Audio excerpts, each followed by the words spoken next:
buenas tardes.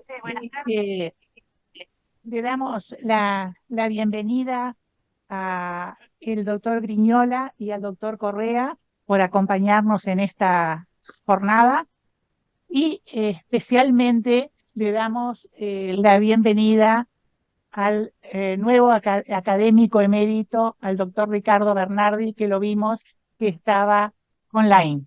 Así que felicitaciones, doctor Bernardi. Lo acabamos de nombrar. Sí, sí.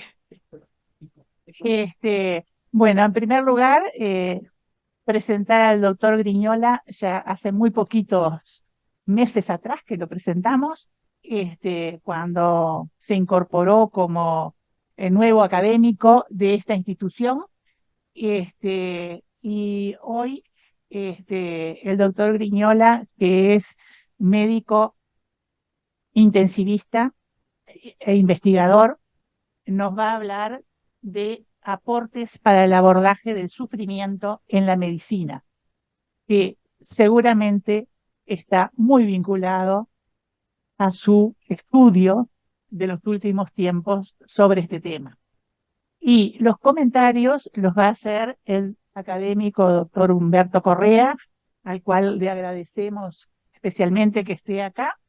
El doctor Correa es muy conocido, eh, médico intensivista, que ha sido profesor de muchos de nosotros y que además se ha dedicado especialmente al humanismo médico en los últimos tiempos. Así que bienvenidos a ambos y un nuevo agradecimiento por estar presentes. Bueno, buenas noches a todos. Primero, agradecerle a Humberto, que como dijo Sonia, fue profesor cuando yo inicié la residencia.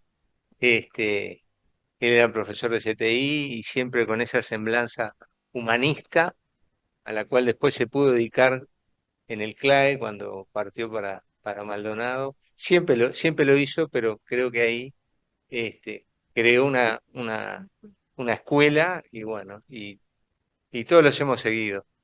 Este, un poco, si querés poner la primera. Yo no soy experto en estos temas.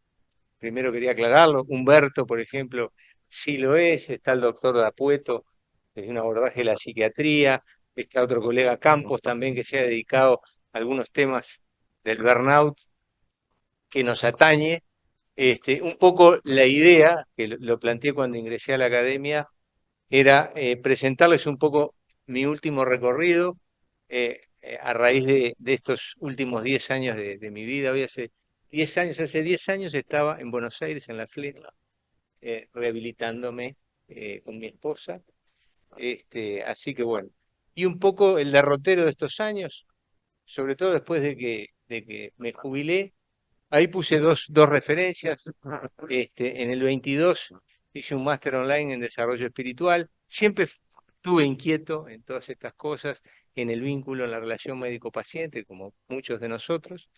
Este, pero hay que formarse como todo y hay que entrenar como todo. Y este es un tema que, bueno.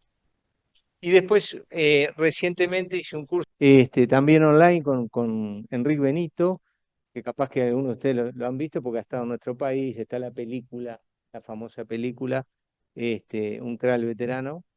Este, y bueno, y un poco la idea es compartir eso y con la expertise de Humberto, que obviamente para mí es un placer. Vamos, vamos, vamos. Dale nomás. Bueno, entonces primero, cuando decimos sufrimiento, ¿a qué nos referimos? Y ahí cito a Eric Cassel, la definición que él da, ¿no? Es un estado emocional que lo crea la mente de distrés, de malestar, angustia, que se produce cuando la integridad de la persona se ve amenazada o rota y que se mantiene hasta que esta amenaza desaparece o la integridad es restaurada o trascendida según el tipo de sufrimiento. Siguiente. Bueno, la presencia, y acá empezamos a diferenciar lo que es dolor y sufrimiento, ¿no? La diferencia entre lo que es dolor y sufrimiento que a veces se confunde. Obviamente que la presencia de síntomas mal controlados, como un dolor, puede ser la antesala del sufrimiento, aunque no todo el que padece una alteración somática sufre. Ni toda persona que sufre tiene un problema físico, ¿no? Bueno, pacientes psiquiátricos, por ejemplo. Tampoco hay una correlación con el dolor. Cuanto más dolor, mayor sufrimiento. U otros síntomas de forma aislada, sino que el sufrimiento surge con el significado que la persona le da a los diferentes síntomas, ¿no? Por ejemplo, el miedo a perder control, a morir, en el caso de que estemos acompañando a un paciente en la fase terminal. Siguiente. Bueno, acá un poco de historia y filosofía, esto para Humberto, que sé que le gusta. Nietzsche decía, hablaba del viaje del héroe que se forja en la lucha, ¿no? El concepto del superhombre, ¿no? El sufrimiento es necesario para convertirse en un ser humano completo. Después hay otro autor francés, Levinas, que habla del sufrimiento como destructor, que hay que evitar. Tenemos que evitar el sufrimiento, porque eso destruye al ser humano, ¿no? Tenemos como los dos polos. Y por ahí surge Simone Weil, que dice que es una oportunidad de trascender y madurar, ¿no? El sufrimiento como aquel proceso doloroso que si se trasciende puede ser un catalizador de una mayor humanización. Siguiente. Entonces, bueno, un poco Weil, la visión de Weil, ¿no? Surge como un puente entre, como dice ahí, la perspectiva deshumanizadora de Levinas y la de superhéroe heroica de Nietzsche. Siguiente. Y después quería traer, bueno, si bien nació en los mismos años, fíjense que Frankl, todos lo conocemos, nació en 1905, como los otros autores, más o menos, vivió, fíjense que vivió 92 años después de haber estado en campo de concentración. O sea, todo aquello de que las enfermedades que surgen del estrés y todo, bueno, Frankl, a Víctor no le pasó eso. Y junto con Weil, él habla del sufrimiento como vía de crecimiento, ¿no? Y que si este no puede evitarse, tenemos la libertad de elegir cómo enfrentarlo, ¿no? Y es aquello de que no es lo que nos pasa, sino lo que hacemos con lo que nos pasa. Y Frankl hablaba, ¿no? De que puede ser una oportunidad para alcanzar un nivel más alto de crecimiento personal. Y crea la logoterapia, ¿no? Logos, ahí está lo que significa en griego, significación, sentido, espíritu, psicoterapia centrada en el significado de la existencia humana y la búsqueda del sentido de la vida, aún en situaciones extremas. Siempre se puede tener la libertad. Y la logoterapia que penetra en esa dimensión espiritual, por ahí se habla de la inteligencia espiritual que se agrega a las inteligencias de Gardner, esto que todos conocemos, emocional, etcétera, etcétera. Y el sentido de la vida, bueno, está el famoso libro ahí, El hombre en busca de sentido, que te lo recomiendo. Sí, siguiente. Bueno, ¿y qué pasa? ¿Qué tiene que ver todo esto con la medicina y con la humanización y deshumanización? Y bueno, todos sabemos hoy en día que el paradigma biomédico domina el modelo basado en la objetivación, cuantificación de variables, ¿no? Y que la dimensión subjetiva de la persona está un poco perdido. Y justamente el sufrimiento tiene una naturaleza subjetiva, ¿no? Que si no estamos entrenados y formados, no es directamente observable, ni fácilmente medible, ni cuantificable. Pero importa y mucho. Se busca y se trata lo que no funciona o disfunciona en el cuerpo, ¿no? La biomedicina, y raramente examinamos lo que no funciona o no está bien en las personas, ¿no? ¿No? El enfermo como persona, ¿no? El paciente como persona y no solo como cuerpo, agregar esa dimensión. ¿Seguimos? Bueno, esto traje ahí una cita que no somos seres humanos viviendo una experiencia espiritual, sino seres espirituales viviendo una experiencia humana. Siguiente.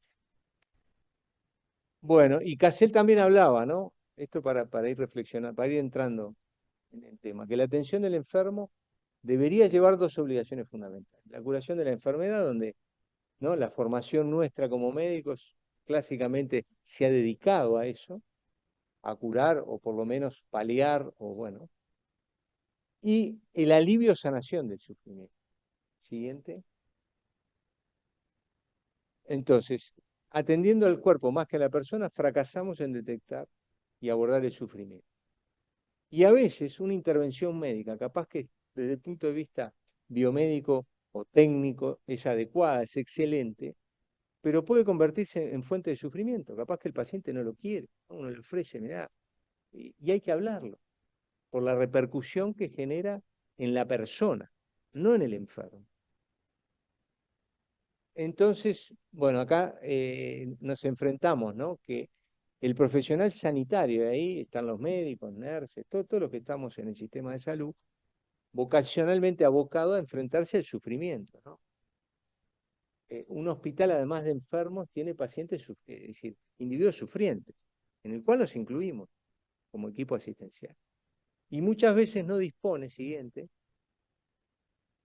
de modelos de abordaje sobre etiología, fisiopatología, o sea, podemos darle el encare, tipos y categorías de sufrimiento, que ahora vamos a desarrollar un poquito, que a eso sí estamos bastante, lo conocemos, de herramientas o estrategias de evaluación e intervención sobre el sufrimiento, consensuados, y de formación en gestión emocional y de autocuidado, que esto apunta al profesional sanitario, ¿no?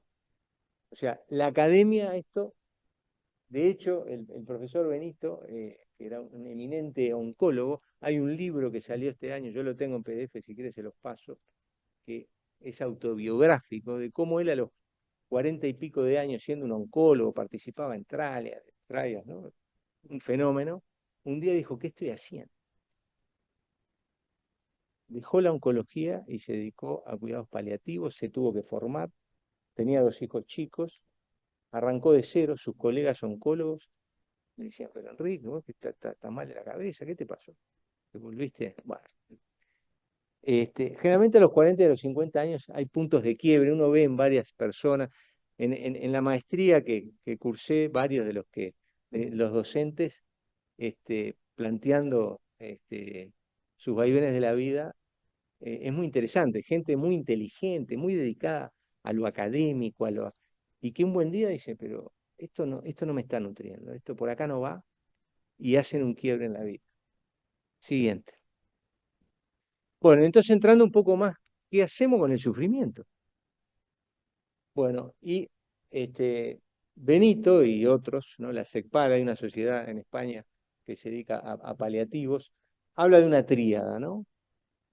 Donde formamos parte de esa tríada. Está el paciente, la familia y el profesional de la salud. Siguiente.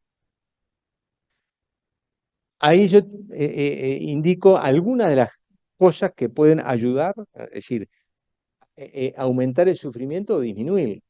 La biografía, a veces uno ve pacientes con una biografía muy pobre que tiene pocos elementos para encarar la enfermedad y el sufrimiento.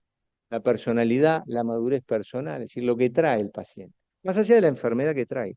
Siguiente. La familia, los vínculos, la integración, las creencias que trae la familia.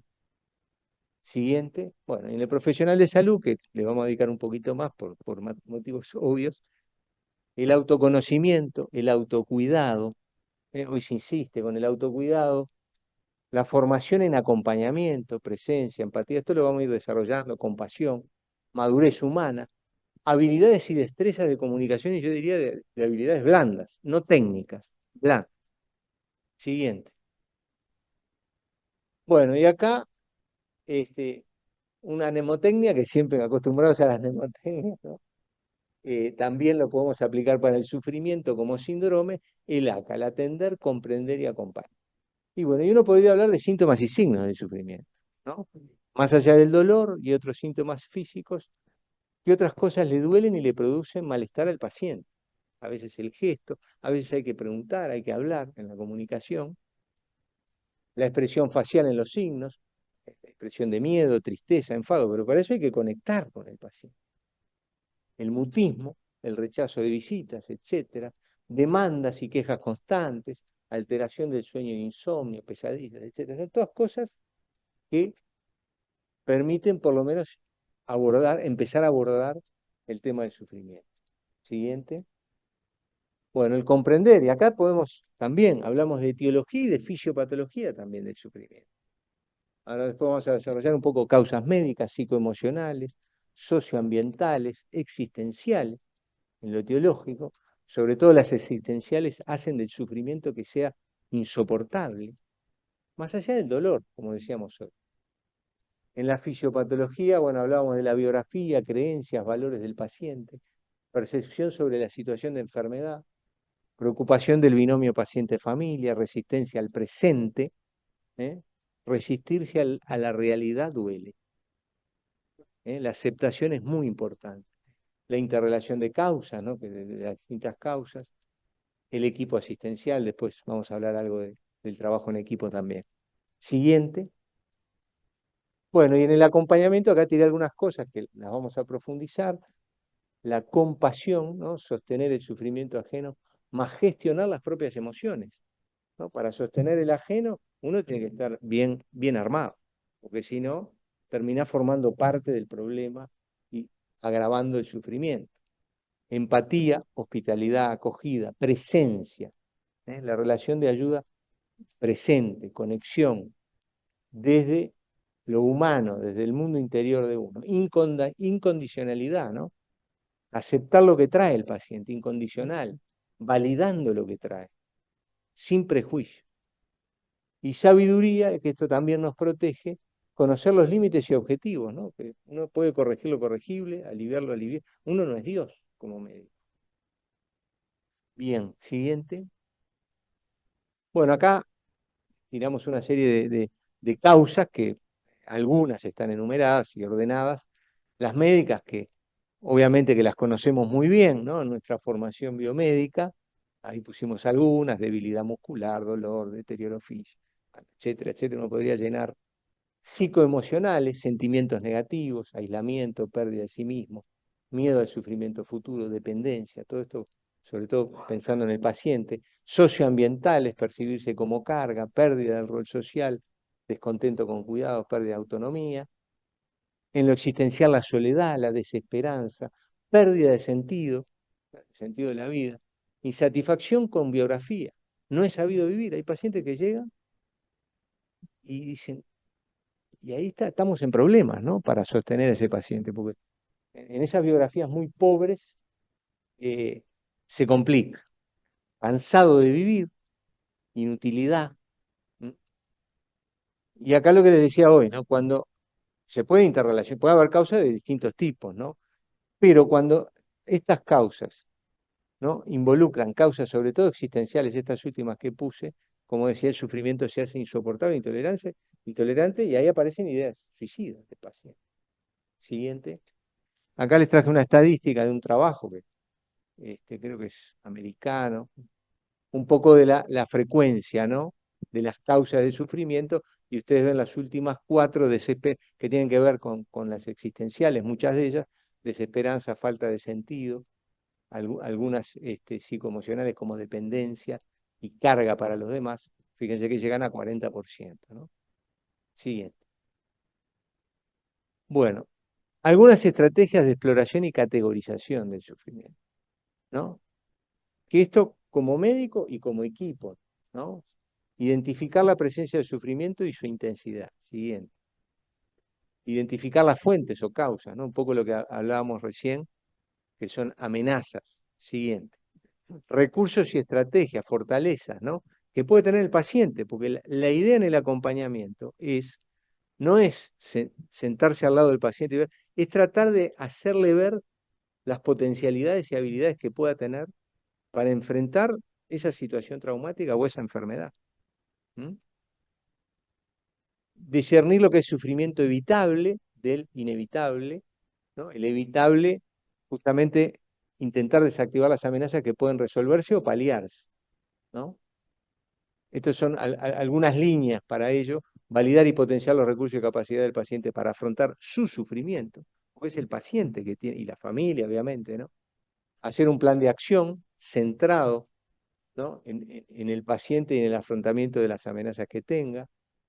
Orientar al paciente hacia búsqueda de una visión trascendida de la amenaza y evaluar el resultado de la intervención y planificar seguimiento. Siguiente. Y en el no evitable, bueno, en la aceptación. Esto es en casos ya del final de la vida, cuando uno acompaña y se viene lo no evitable o lo inevitable, cómo se puede aceptar y encontrar un sentido y conferirle a la vida. Siguiente. Bueno, claves de nuestra intervención.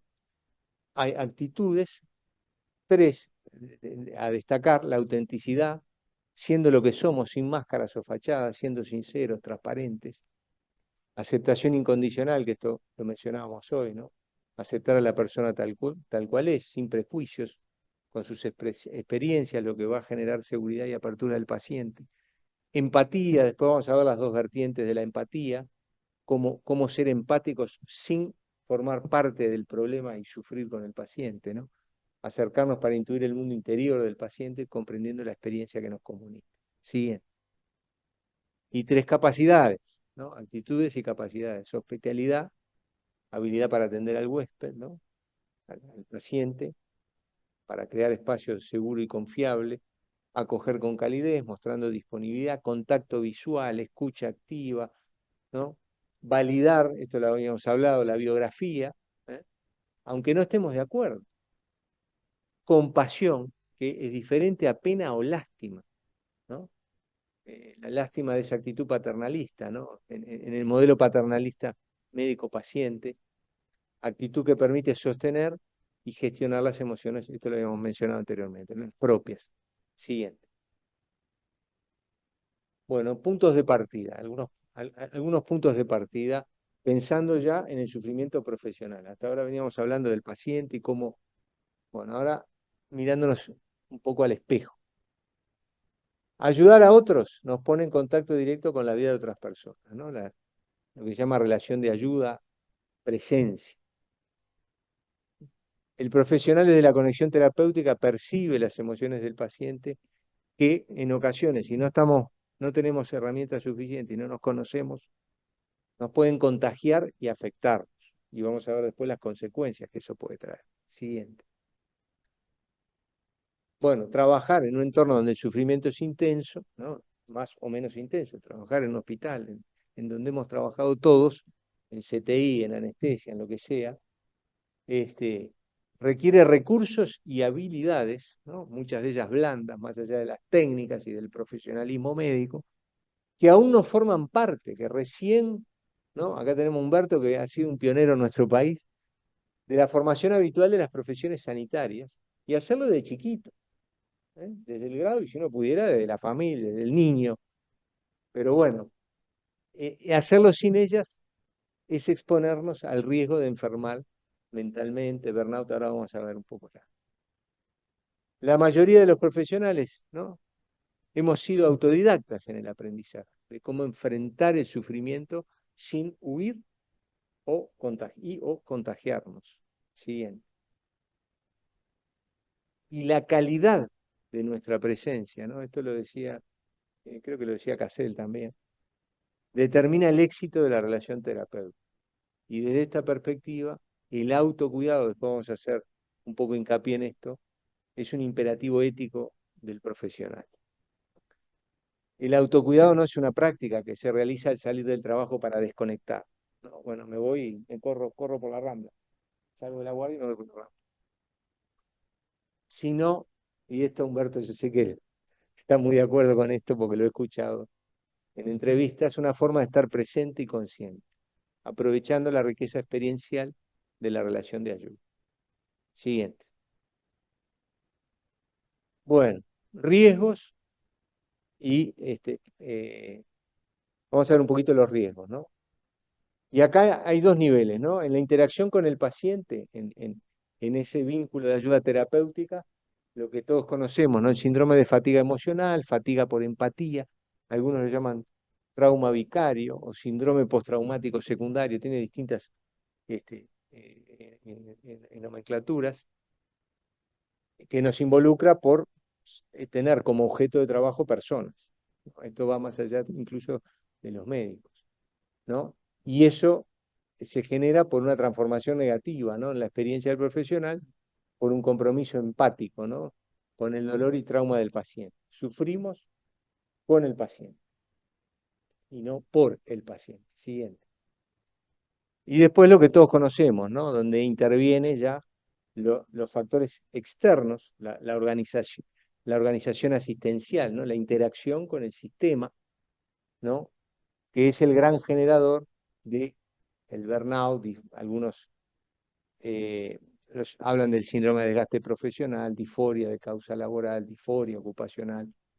Esto Humberto lo maneja, lo analizó muy bien en su libro, que tiene sus tres dominios, ¿no? Que están ahí a la derecha: agotamiento físico y emocional, el cinismo y despersonalización, sensación de desvinculación, el bajo sentido de logro profesional, que yo creo que todos lo hemos sentido. Yo lo viví, tuve mi momento, en algún momento estuve burnouteado, no me hice el score, no sé cuánto me daba,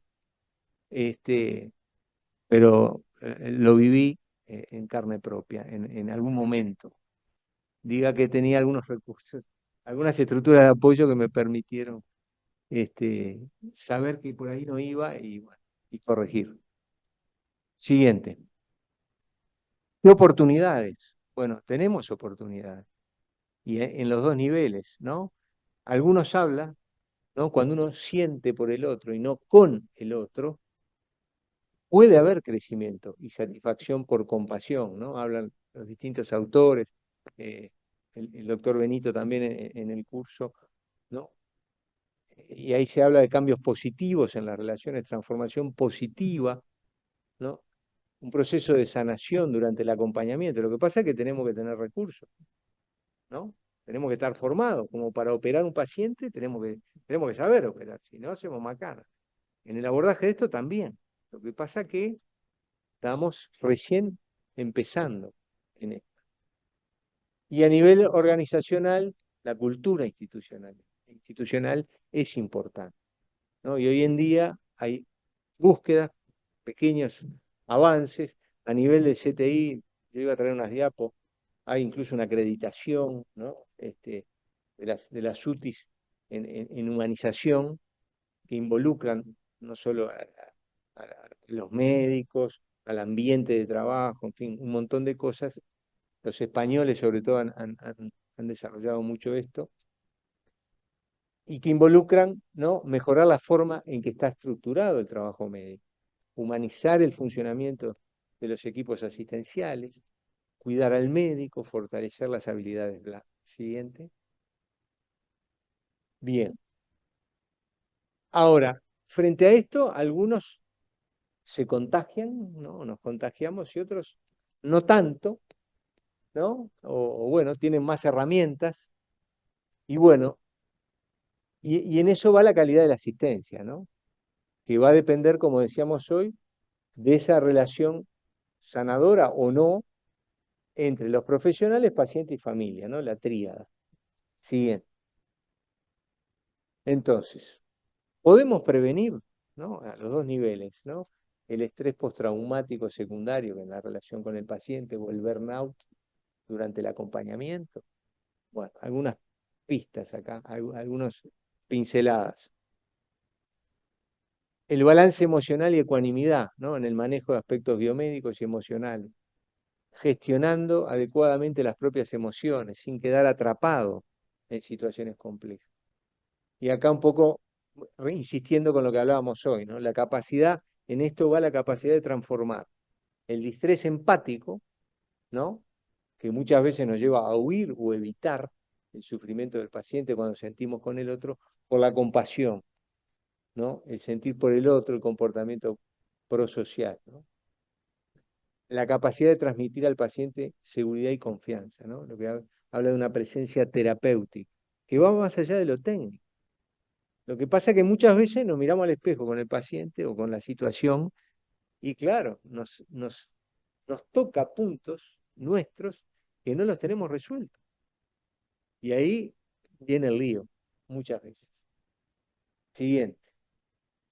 La autoconciencia, ¿no? El nivel de autoconciencia durante el trabajo permite conocer los límites de cada situación, tomar decisiones, construir oportunidades terapéuticas adaptadas a las posibilidades reales, ¿no? Esto lo hablábamos hoy, ¿no? No somos dioses, corregimos lo corregible, aliviamos lo aliviable, prevenimos lo prevenible, ¿no? Y es uno de los pilares del autocuidado del profesional. Siguiente. ¿Y qué queremos decir con autocuidado? Que hoy se habla mucho, ¿no? Y se lo vincula al bienestar. Cultivar la capacidad de acompañar facilitando la adaptación del paciente familia a su situación. A través de lo que decíamos hoy, ¿no? De conectar, de iluminar, de focalizar las propias capacidades que el paciente familia trae. ¿Ah? Y bueno, lo que pasa es que hay que tener habilidades para eso. Dos vertientes. Bueno, en el trabajo, tener actitudes y prácticas en la forma de estar presente y consciente, en el aquí y el ahora, ¿no? Mediante habilidades subjetivas que involucran gestionar la calidad de la vida interior nuestra, la inteligencia espiritual. Algunos hablan del currículum vitae interior. Estamos acostumbrados al currículum vitae académico, ¿no? Entonces la meritocracia, pone médico, profesor, y nos olvidamos de este currículum y de la inteligencia espiritual que nos da herramientas para abordar el sufrimiento, que es tan o más importante que lo biomédico. Y ahí se tiran unas pinceladas: talento intuitivo, juicio maduro, ecuanimidad, serenidad, ¿no? Que me permite estar conectado con uno mismo y trascender al profesional, y que se debería sumar al currículum que todos estamos acostumbrados a académico. En el curso con Benito, que era online, pero hacíamos role in play, con situaciones, viñetas. Apagábamos todas las cámaras y quedaba, ¿no? O quedaba Enrique con alguno de nosotros, los estudiantes, y a veces nos dábamos vuelta, ¿no? Uno era el paciente, el otro era el... Estaban espectaculares, porque ahí uno se daba cuenta lo desvalido que estaba frente a esa situación, ¿no? Las pocas herramientas, ¿no? Fuera del trabajo, obviamente, ¿no? Cultivar la separación clara entre vida profesional, social, familiar, mantener una actividad personal sana, bueno, la alimentación, sueño, deporte, ¿no? Disfrutar de actividades artísticas, conexión con la naturaleza, actividades lúdicas, gratificantes, mantener una red social de apoyo saludable, amigos y familia, la autocompasión. Todo esto no cotiza en bolsa, ¿no? No cotiza en bolsa, en el sistema. Siguiente.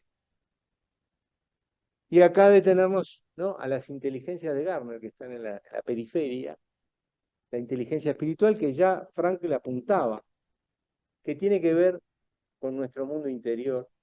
Necesitamos conocernos, saber de nuestras luces y sombras y aprender a crecer desde ellas, ¿no? Capaz que habrán escuchado a Dors, que estuvo hace poco, la biografía del silencio, el libro de Dors, que un poco nos invita a adentrarnos, a volver a casa, como dice Dors, a nuestra casa. La escalera de las 4A, dale nomás, que están ahí.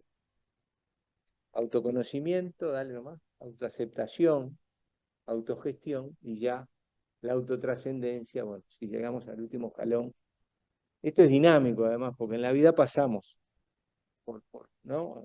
Estamos en el escalón más abajo, a veces estamos más arriba. La vida el mundo exterior nos tironea, pero bueno, tenemos que... Siguiente. Bueno, hay algunas claves, ¿no? Esto está muy lindo, todo escrito está precioso, ¿no? Pero llevarlo a la práctica. Y tratamos de hacer un ensuma, por lo menos de lo que uno recorrió y aprendió, y en distintas situaciones que uno ha vivido, eh, eh, eh, uno se da cuenta de que habían cosas de estas. Profesional con madurez emocional y humana, actitud hospitalaria, compasiva, empática. Un paradigma biopsicosocial espiritual, ¿no? Con el paciente persona, ¿no? Con la soberanía del paciente, de capacidad de decidir. Pero para decidir hay que estar informado y hay que tener un vínculo de confianza con el profesional. Participación activa en decisiones médicas, empoderarlo de esas decisiones. El modelo médico-paciente deliberativo, ¿no?, que es lo ideal, ¿no?, donde se discute con el paciente. El paciente no sabe medicina, pero entiende. no tiene, bueno, obviamente que en algunos casos se puede plantear un modelo más paternalista, informativo, interpretativo, según lo que traiga el paciente y la familia, ¿no? A veces uno tiene, también del lado de los colegas, ¿no? Uno ha conocido colegas muy, muy, muy duros, y del lado familiar y del paciente también. El trabajo en equipo, en un entorno institucional que comparta el modelo de atención. Y esto es muy importante y, como decíamos, es generador de burnout. Siguiente. Terminamos con esta última diapo para no darle otra más. Esto es para reflexionar un poco sobre el trabajo. El trabajo médico no está exento. Dice así: lo que da sentido al trabajo y lo hace insustituible es lo que la persona hace en el ejercicio de su profesión, el cómo lo hace, y no del tipo de trabajo en sí mismo, que trasciende lo puramente profesional. Ello no significa descuidar el arte de curar y la actualización profesional. Esto no va en desmedro del profesionalismo médico. No hay trabajos que por sí mismos procuren felicidad. La felicidad es consecuencia de una manera de vivir, de actuar en el ejercicio profesional, de elegir y de responder.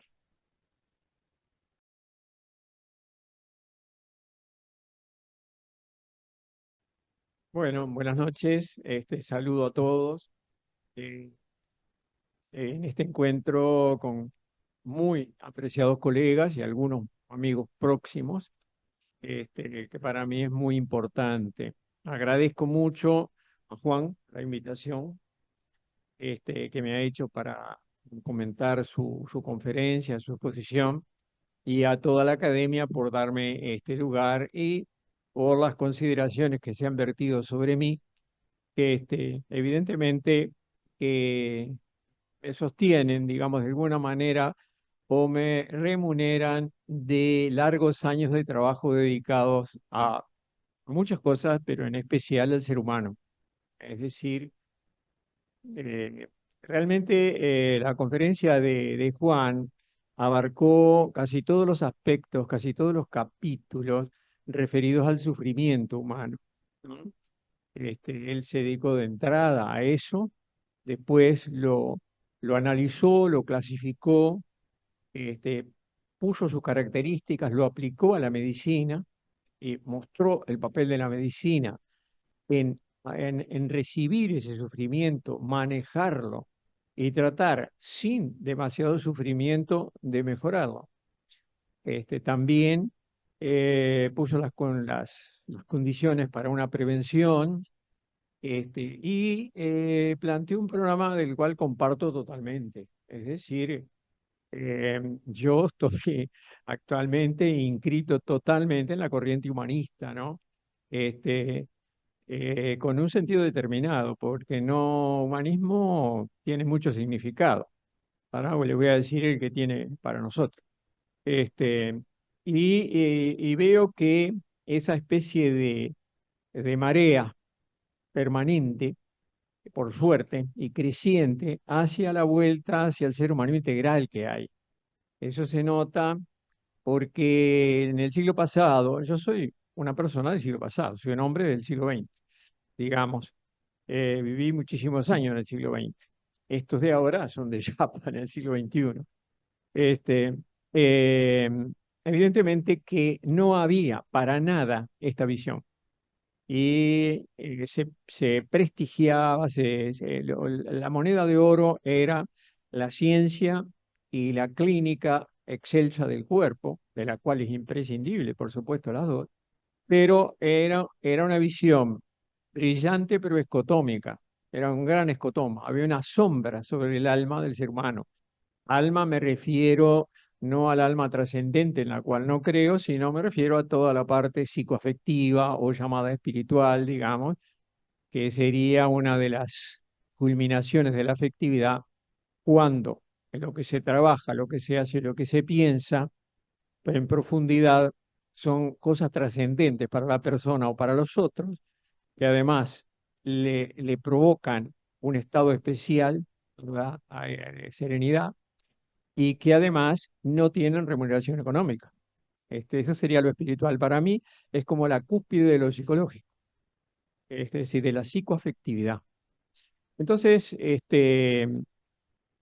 hay algunas cosas filosóficas de entrada, digamos, porque tú te referiste a la filosofía, te referiste, digamos, no, yo sé tan poca filosofía, no, te digo, pero por lo menos algunos aspectos, digamos, tú te referiste a Nietzsche y después te referiste al francés y a otras personas. Yo en realidad, eh, todos creemos algo, todos tenemos un paradigma de vida y creencias conscientes o no, y voluntarias o no, pero nos guiamos por una serie de cosas que creemos. Es decir, y creer no es demostrable. Uno adhiere a las cosas, ¿verdad? Y dice, acepto esto, adhiero a esto, y no es demostrable. Demostrable es la ciencia. La ciencia sí que nos sirve para conocer la forma más objetiva de conocer el mundo, pero hay otra parte, que es esta que estamos hablando, ¿verdad? Y entonces, eh, yo muchas veces me pregunté por qué adhiero al humanismo. Es decir, he vivido mucho dentro mío. He llevado durante 40 años un diario semanal de lo que pienso, de lo que siento, de lo que sienten las personas allegadas a mí. Y he tratado, sobre todo después de mi psicoanálisis, que para mí fue excepcionalmente importante, he tratado siempre de vivir también dentro y fuera, conociendo mis partes positivas y negativas y explicándome, tratando de explicarme los hechos. Es decir que, y entonces entre las cosas que me preguntaba es por qué adherir a una posición humanista. En el sentido, para nosotros el humanismo tiene cuatro bases fundamentales. Una es el conocimiento profundo del ser humano. Otra es el desarrollo más amplio posible de las potencialidades del ser humano. La tercera es el desarrollo de la empatía, la compasión y el respeto para la asistencia a los pacientes, porque es humanismo médico, ¿verdad? Y la cuarta es la búsqueda del bienestar de todos, personal y bienestar de todos. Bienestar no en el sentido del bienestar económico, sino del bienestar profundo, personal, íntimo, que tiene las esferas psicoafectiva, ¿verdad? Eh, biológica y social. Este, y en realidad, eh, adhiero porque es lo que me da más bienestar adherir a eso. Y adherir a otras cosas no me da bienestar. Entonces, y a su vez me da bienestar transmitirlo a otros y me da profundo bienestar, que lo descubrí después, porque capaz que al principio lo empecé a hacer para demostrar que yo sabía esas cosas, pero lentamente evolucioné a que el bienestar viniera de ver el florecimiento de las personas jóvenes al introducirse en esta corriente, de una manera fantástica, que nunca lo imaginé previamente. En los 20 años 18, 19 años que llevo con digamos, el trabajo en humanismo médico, docente, cada año ingresan más sensibles y más abiertos a la postura humanista los jóvenes y vigorosamente se incorporan y la llevan a cuando ven al paciente, incluso cuando lo están informando en primero, en segundo, en tercero. Es decir, yo creo mucho en la juventud. Si nosotros los adultos, los que tenemos historia, les damos un escalón para apoyarse, les damos un apoyo. Es decir, eh, por supuesto que todo esto hay miles de personas, un gran porcentaje de la sociedad que no puede acceder porque en la pirámide de Maslow no tiene lo básico. Tiene mala comida, mala casa, mala educación, digamos, sociedad. Entonces no puede acceder a estas cosas. Es decir, que se necesita, por supuesto, lo básico del punto de vista, eh, digamos, biológico y social, parte del amor familiar, para poder acceder a esto. Yo no le puedo plantear a una persona que no come que medite sobre la empatía, por ejemplo, o sea que ya lo desligo de entrada, ¿no? Este, y eh, eso con respecto digamos, a por qué adhiero a esto. Y después, con respecto a Nietzsche, por ejemplo, yo pienso que nosotros somos como Sísifo. Estamos subiendo la piedra ¿verdad? A la colina, que es interpretado como un castigo, pero yo no lo interpreto como un castigo. Yo a nadie me castiga. Simplemente yo tengo que subir la piedra porque trabajo. Es mi trabajo enfrentar las cosas.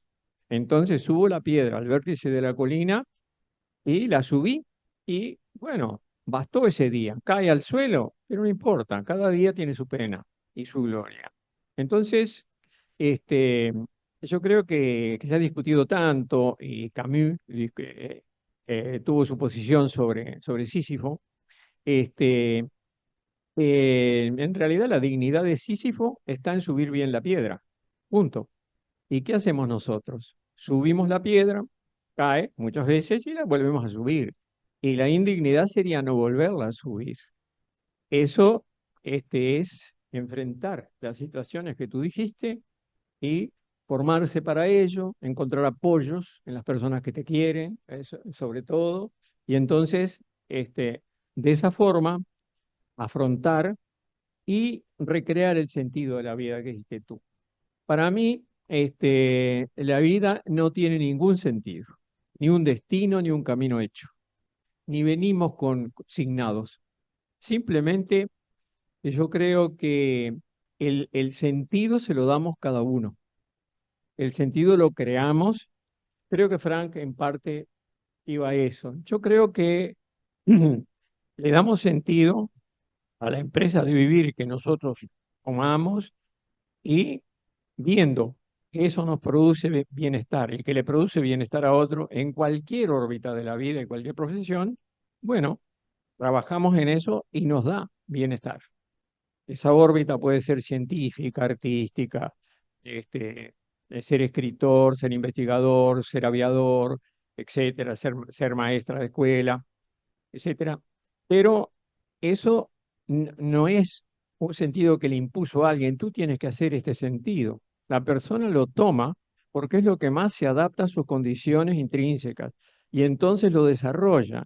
Y como se adapta a lo de ella y como recibe remuneración, porque los que reciben eso le dan bienestar, entonces lo sigue y ese es su sentido. Es decir, el sentido de mi vida es vivir la vida, digamos, conociéndola, conociéndome a mí mismo y tratando de despertar en los jóvenes una forma de vivir que sea distinta a la forma materialista e individualista y, digamos, ególatra y triunfadora que valora la sociedad, porque pienso que eso, y está demostrado, y muchos lo dijeron antes que yo, que esa forma de vivir hace más feliz en la profundidad a las personas, porque hay bienestares, digamos, inmediatos, como tomarse 3 whiskies u otras cosas por el estilo, y otros bienestares, acumular dinero, etcétera, etcétera. Pero el bienestar de conocerse y conocer al ser humano bien, ¿verdad? Y de compartir con otros el hecho de poder sobreponerse a las dificultades de la vida, hacer descubrir aspectos de la vida, de la relación con otras personas y con los enfermos, en el caso de los alumnos, produce una, un bienestar de otra categoría. Y me gusta producir eso, digamos. Me gusta vivirlo porque me da bienestar. Por supuesto que he subido la piedra y se ha caído muchas veces, como todos, ¿verdad? Pero he llegado a esa conclusión.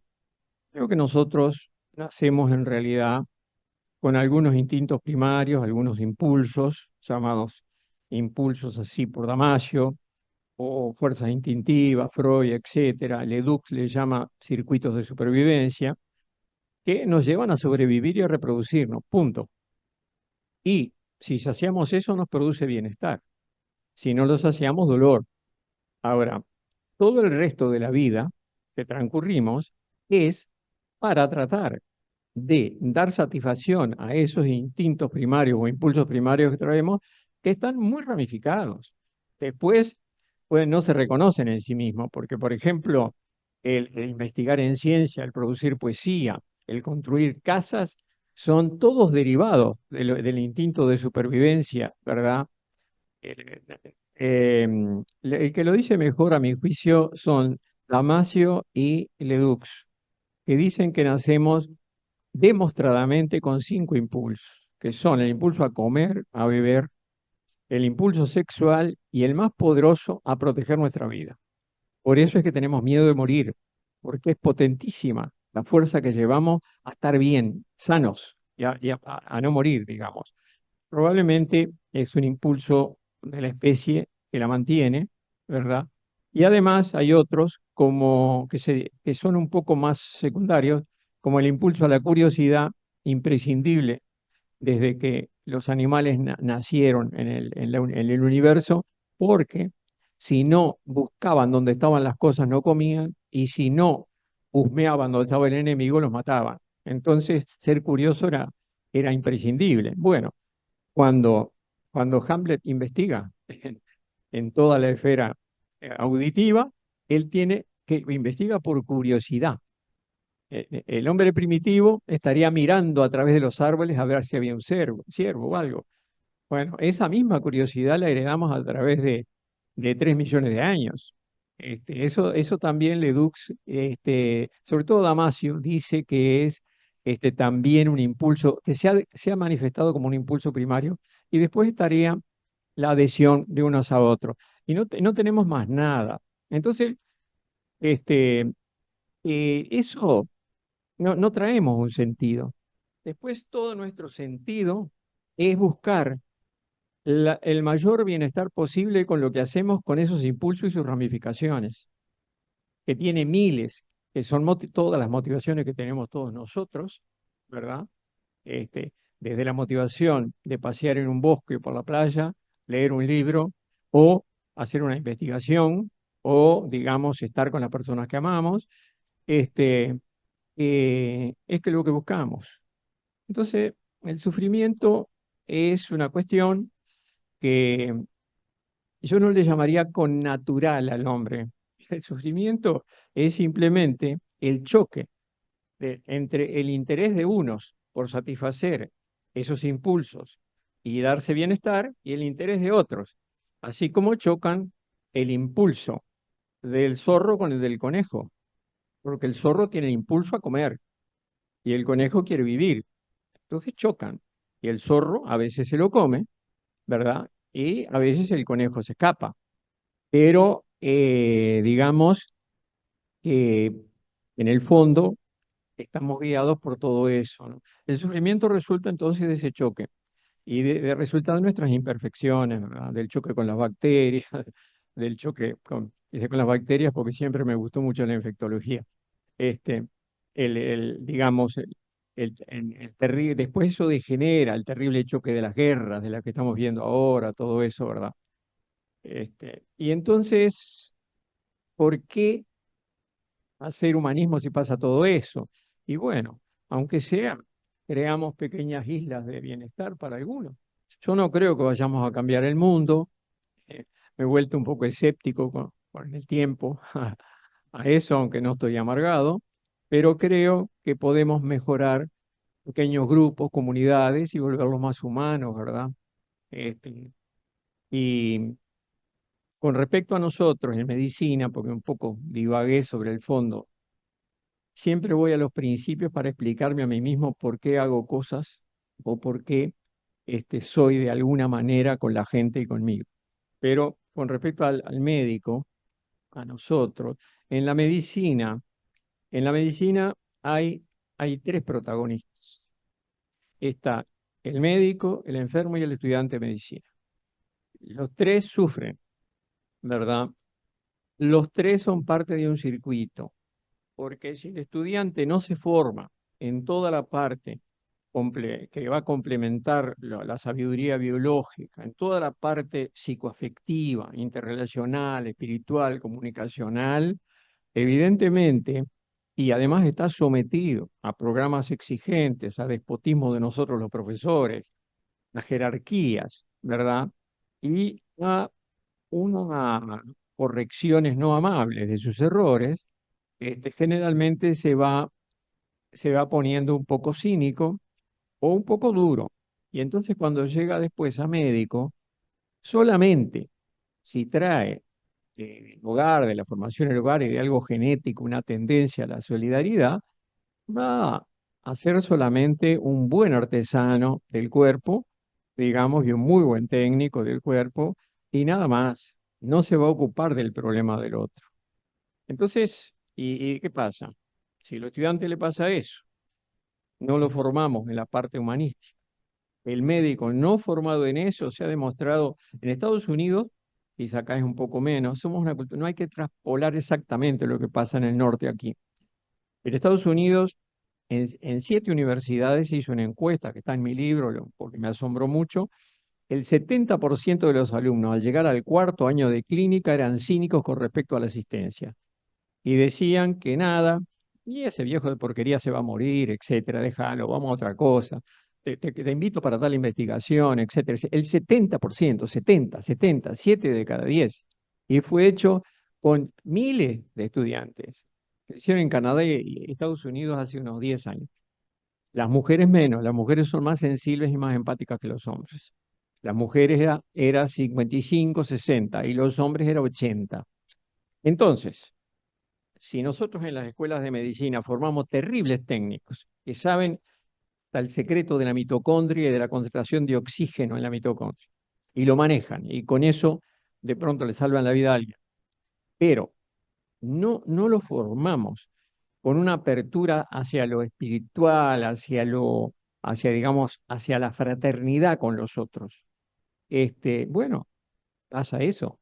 Y creo que esos 70% de médicos no van a ser muy amigos de sus enfermos. A veces va a ser una molestia el enfermo. No es una molestia porque le da dinero, pero sí, entonces que aquello que me da dinero, hacerlo lo más rápido que pueda. Este, entonces creo que es como un carrusel, ¿no? Si uno no forma a los estudiantes y sobre todo si los dirigentes de las universidades, de las facultades, no toman esta postura, profesores aislados pueden hacer poco, tienen que ser las jerarquías los que mandan, porque son simbólicamente los que dan la orden y la idea.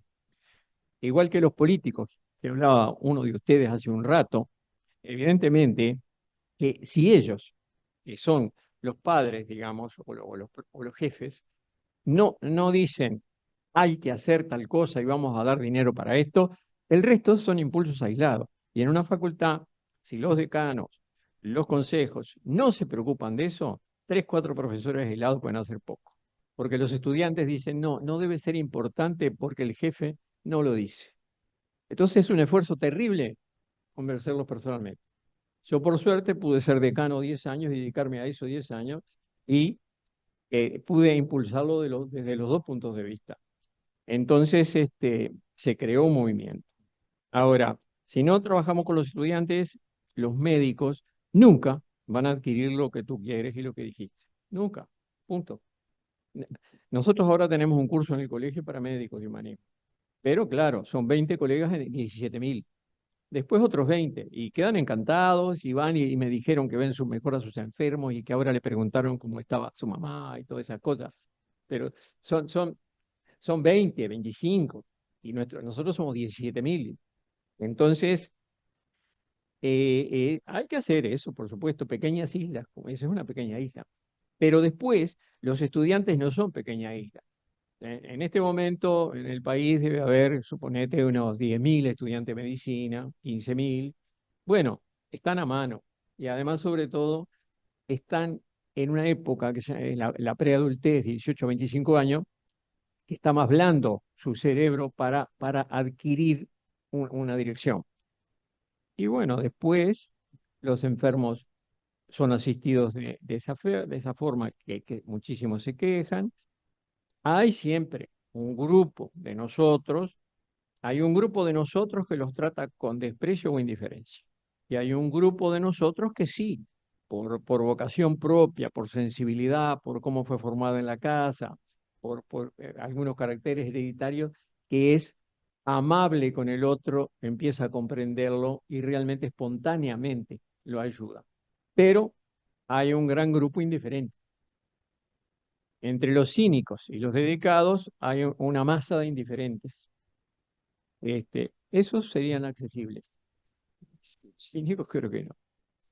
Este, eh, bueno, eh, creo, a mí me alegra muchísimo que te hayas ocupado de eso y sobre todo que el movimiento general de muchas personas, ¿verdad? Sea en este sentido, dándole lugar a lo emotivo, a lo psicológico, a lo afectivo, sin desmedro de la ciencia, ¿verdad? Este, y, y creo que aumenta este movimiento, esta especie de hambre de que eso ocurra. Este, lo he hablado mucho con Ricardo Bernardi, estas cosas, incluso los métodos para abordar a los alumnos, los he discutido mucho con él. Nosotros tenemos tutores entrenados y también psicólogos en el equipo. Somos un equipo de 11 por suerte, es decir, fuerte y unido. Este, y eh, bueno, no quiero alargarme mucho. Te felicito por dedicarte a esto y por llevar tu experiencia propia de resiliencia y realización y trascendencia a este nivel. Este, y les agradezco a todos. Muchas gracias.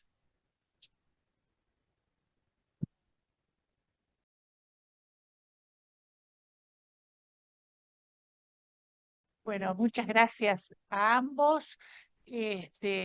No sé si alguien quiere hacer algún comentario. Doctor Campos, le damos la palabra. Bueno, buenas tardes, un saludo lejano, pero con el corazón ahí con ustedes. Primero, voy a felicitarlo a Juan, me gustó muchísimo su conferencia y ahora aprendí una cosa nueva con mi gran maestro y amigo Humberto Correa, que me adhiero a algo, me adhiero prácticamente 100% a lo dicho por Juan. Y por otro lado, agradecer a Humberto porque ha sido uno de mis grandes maestros, que le debo muchísimo en mi vida profesional y en mi vida propia, que le mando de acá un público agradecimiento. Como todas las cosas, creo que tenemos que, como muy bien dijo Humberto, tenemos que tratar de ayudar a cambiar las cosas. Yo desde el año 2007 que leo un trabajo en una clínica de quirugía en Norteamérica, que dice que la terminología que usamos es fundamental para hacer la transmisión entre nosotros, los médicos, y nuestra transmisión hacia la sociedad. Perdón. Y hay que usar terminología que no dé a confusiones. Con respecto a este tema, yo ya esto lo discutieron cuando estaba en el colegio médico, en la educación médica continua. No me gusta que se diga esta parte del humanismo médico como habilidades blandas. Sé que está en la jerga general, pero ya al decir que una habilidad blanda para el joven como que no tiene trascendencia y que es mucho más importante como dijo Humberto, que ahora está de recontra moda, el tema de, ¿cómo se llama? La batería de las células, ¿verdad? De las mitocondrias. Encuentran eso importante porque dice, son las duras, esto es lo que hay que saber, y deja la otra, que en general, son muchísimo más importantes que nosotros creemos. Pasa lo mismo con otro término que se usa, que yo no me gusta, que es el empoderamiento del paciente. Juan, mirá que esto te digo porque sé que todo el mundo lo usa. Y bueno, en medicina intensiva tengo un lote inclusive en un congreso de medicina hablé sobre ese tema. Por ejemplo, el empoderamiento. No, el empoderamiento se lleva como que hay poderes. Sin embargo, uno dice, una actitud activa del paciente no es un empoderamiento. Yo digo estos dos porque son lo que dijeron acá, Juan, mirá que no estoy, sino diciendo lo que pienso, ¿verdad?, al respecto. Así que eso es muy importante. La otra cosa, y quiero, perdona que pero realmente me conmovió la charla. Y voy a recordar en el año 63, yo estaba haciendo segundo año de preparatoria, que ahora es sexto año, y fueron a estaba ya para venirme a Montevideo, y tuvo un psicólogo, Carrasco, me acuerdo ese nombre y otro más, que nos fueron a hablar de la vocación, sobre preferencia vocacional. Llegaron tarde, no sé por qué, entonces resumió y dijo una cosa que lo dijo Juan, en otras palabras. Si ustedes logran transformar su trabajo en un juego, van a ser felices. Y cuando hablamos de trabajo, de juego, no hay que confundir con falta de responsabilidad. Así que me pareció un tema, perdone, Presidenta, que me extendí un poco en los comentarios, pero realmente es un tema muy importante y además no quería dejar pasar la oportunidad para referirme a las dos personas que fueron designadas por la Academia. Muchas gracias. Muchas gracias, doctor Campos. Recibidas los comentarios, ¿alguien más quiere comentar algo? Si no, yo simplemente felicitar a ambos por las excelentes exposiciones sobre humanismo médico. Uno desde el punto de vista de su experiencia como médico de CTI y además como sufriente de determinadas situaciones, y al otro, muchas gracias por todo lo que nos ha enseñado a lo largo de toda la vida y que ha transmitido ahora su experiencia como docente en este tema que es tan importante y que últimamente yo diría que nos toca a todos muy de cerca, mucho más que antes, mucho más que cuando empezamos con la profesión. Así que muchas gracias a ambos y felicitaciones. Y gracias a todos los que nos acompañaron en este evento.